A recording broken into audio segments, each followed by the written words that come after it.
Anger is an energy. It's a top line from a top song released the last year Hearts went on to lose a league title on the final day. It's also an inalienable truth the Georgie outfit should lean into heavily as they endeavour to make sure a dream season doesn't end with the ultimate nightmare again.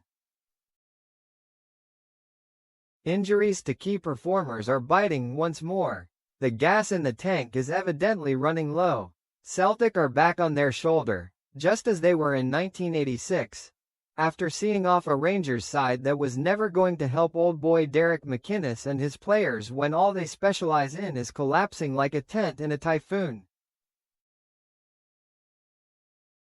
Hearts need to dredge something up to get over the line here. It's all on their own shoulders. They can't even put their trust in match officials in this country to take care of high-stakes, campaign-defining games properly and get the big decisions right, whether with VAR or without VAR. The last few days, as if they were needed, have shown that. There was some real head-scratching stuff from Nick Walsh and his team in today's Old Firm derby. Less than 24 hours earlier, in Hearts' 1-1 draw with Motherwell at Fir Park, referee Stephen McLean just made an absolute ricket of it when failing to award the visitors a penalty, despite being sent to the monitor, on 66 minutes after substitute Alexandros Kaiseridis had clearly been brought down in the area by Tawanda Maswanhais. What Hearts need to do, though, is keep the burning sense of injustice from that flashpoint, which came after Lawrence Shankland had cancelled out a Stephen Kingsley own goal, close over the course of this momentous week ahead. Use it, channel it the right way, make them show the world that no one and nothing is going to stop them fulfilling their destiny. Be sure, there was real fury that lasted long into the night over McLean's decision to deny them that one shot from 12 yards that would have afforded welcome breathing space. McInnes tried to play that down as he combed over the debris afterwards. He told McLean he'd had a poor night and admitted he was disappointed with the decision, but felt he had to move on from it. He stated that the dressing room was more disappointed than anything for Craig Halkett and Mark Leonard, both removed from the play with Achilles tendon injuries and now facing lengthy spells on the sidelines.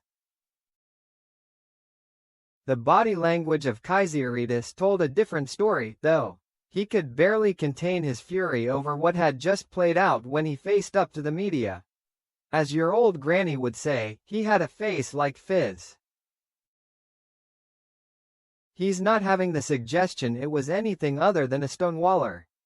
He's not having the suggestion he went down too easily or was too theatrical.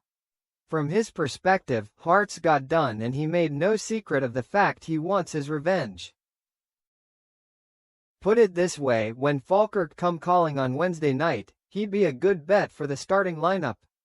Given the look in his eye here, the difficulty he had in keeping his emotions in check, his cortisol levels, the chemical that keeps the sense of anger raging along with the adrenaline and noradrenaline, would be capable of blasting away John McGlynn's men on its own. Ask a number of Rangers fans, their own stress hormones going haywire right now for all manner of different reasons, and they'll tell you referees are convening to hand Celtic the championship. They'll point to incidents such as Alistair Johnston being allowed to stay on the pitch at Parkhead after jumping in on Mikey Moore and catching him on the shin. The fundamental issue, of course, is that our referees aren't up to the job and costly blunders are going to carry on happening unless someone does something meaningful about it. The title race was always going to end up with stuff like this.